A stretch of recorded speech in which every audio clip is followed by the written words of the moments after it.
Thank you, Wendell. Good evening, viewers, and welcome to tonight's regional news. We begin tonight's regional news by telling you that school children in Haiti returned to class on Monday for the first time in 5 months after the government closed schools because of the coronavirus outbreak. One parent expressed that the reopening of school was good for the future of children, citing education as the basis of development for all countries. President Jovenel Moise ordered schools, airports, factories, and seaports closed in late March after 2 people tested positive for the coronavirus. The United Nations says the limited availability of clean water makes it difficult for people to follow recommendations of health experts to frequently wash their hands to prevent the spread of coronavirus. So far, Haiti has confirmed more than 7,800 coronavirus cases and more than 190 deaths. Now for news coming out of CARICOM. Heads of government of the Caribbean community, CARICOM, have received proposals for dealing with a possibility of responding to a hurricane within the COVID-19 outbreak.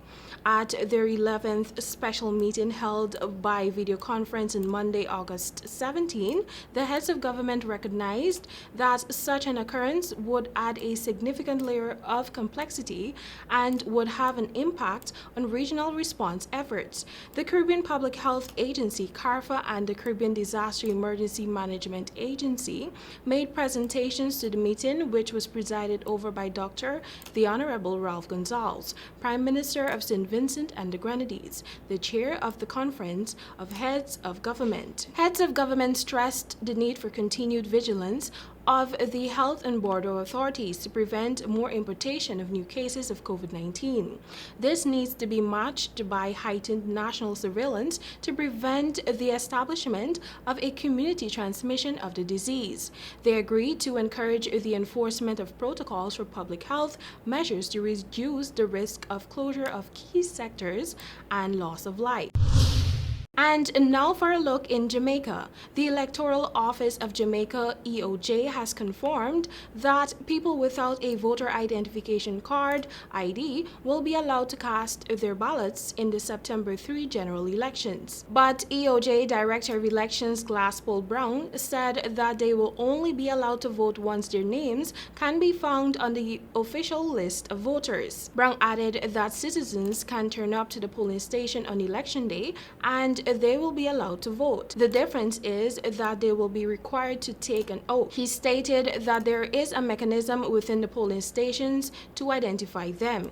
He said that for persons with voter ID cards with expiry dates of 2017 and 2018, these remain valid. The EOJ began the voter ID renewal process in November of last year, and individuals who have been previously registered to vote but lost their voter ID cards are being encouraged to apply for a replacement at their EOJ constituency office.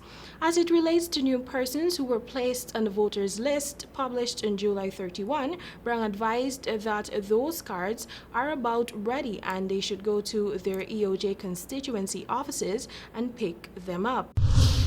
And now for our final story coming out of Bahamas.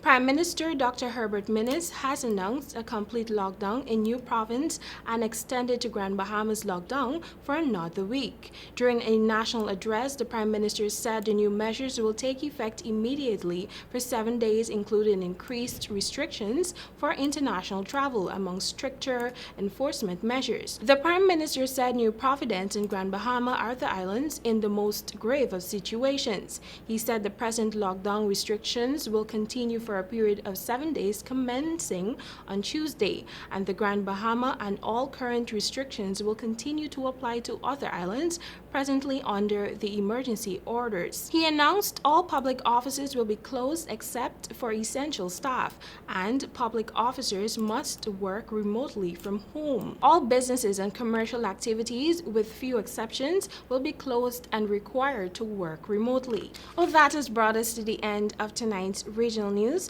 Thank you for watching, and back to you, Wendell.